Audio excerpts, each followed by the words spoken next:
Hey, we're here with Mayor Sam Liccardo here at South by, and we're going to be talking a little bit about what he's doing here down in Austin. So, how is being at South by compared to being in the beating heart of Silicon Valley in San Jose? Well, half of Silicon Valley is in Austin right now. I've joined the great exodus of the Bay Area to come to Austin to see all the same people, of course, but also to meet a lot of new folks. And it's a great opportunity for me to get away, get a better perspective about what's happening throughout the country, certainly at the intersection of civic innovation and tech. And I relish this opportunity. Right. And what are some of the things you guys are doing innovative around tech in the city for the city itself? I know you're working on a smart city vision, is it? Yeah, part of it is just around creating a platform in the city of San Jose for the demonstration and testing of innovative technologies, essentially allowing our city to become a laboratory for those companies around us that want to demonstrate everything they're doing from IoT infrastructure to new ways of connecting folks with broadband. We want to do whatever we can, both to improve the quality of services, but also to be partners with innovators and fail with them and fail forward, hopefully, and find new and better approaches to seeing how we can deliver services more cost effectively and more innovatively. And one of the things that I know you're trying to do is make sure that those innovative companies stay in San Jose. Could you talk a bit about working with these large technology firms to make sure that they want to keep their footprint in San Jose proper? Well, what we know about tech is these are companies that are serving global set of customers, and that means inevitably they're going to need global offices. They're going to grow elsewhere as well. But what's important for us is that we be good partners with them in innovation and growing talent, because what they most critically need is talent. And as long as we're a city where talented, creative people want to live, we're confident we'll be a place where those companies will want to be. We don't mind sharing them with the rest of the world. We know they've got plenty of other offices and employees elsewhere. But as long as we can continue to be a place where they want to come to do the research and development and to take their first strides, that's important for us.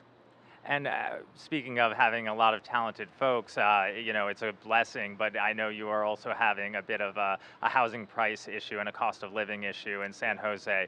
I know you're working with the Rose Center nationally to look at that problem. How's that going so far? It's been a great partnership with the Rose Foundation. Really appreciate the ideas of others coming from around the country to help us better get a perspective on how to tackle the challenges like affordability, but other challenges as well. I think, San Jose, like much Silicon Valley, simply grew very fast and not always in a well-planned way. And as we're starting to recognize, the suburban tilt-up campuses of a generation ago are not what young creative people want to work in today. And we need to think more and more about how we retrofit a city that was really largely built for cars into a city that's built for people. And part of that's building infrastructure. I know you all have the Caltrain project and you have a few other regional infrastructure and transportation mobility ideas around that. My question for you is, with the federal grant issue around Caltrain going on right now, what's your outlook for the project? We're going to make this project happen one way or another. I'm going back next week actually to talk to Secretary Chow and meet with folks in DC to figure out how we can move forward, and hopefully we can persuade folks on the other side of the congressional aisle and Department of Transportation that there's a difference between a high-speed rail project that they don't like and a train that was built under the presidency of Abraham Lincoln and the need to actually modernize it to Silicon Valley standards. So I'm confident we'll be able to persuade folks of the logic of that distinction. But in the meantime, we're working on a lot of pretty interesting transportation and transit focused initiatives.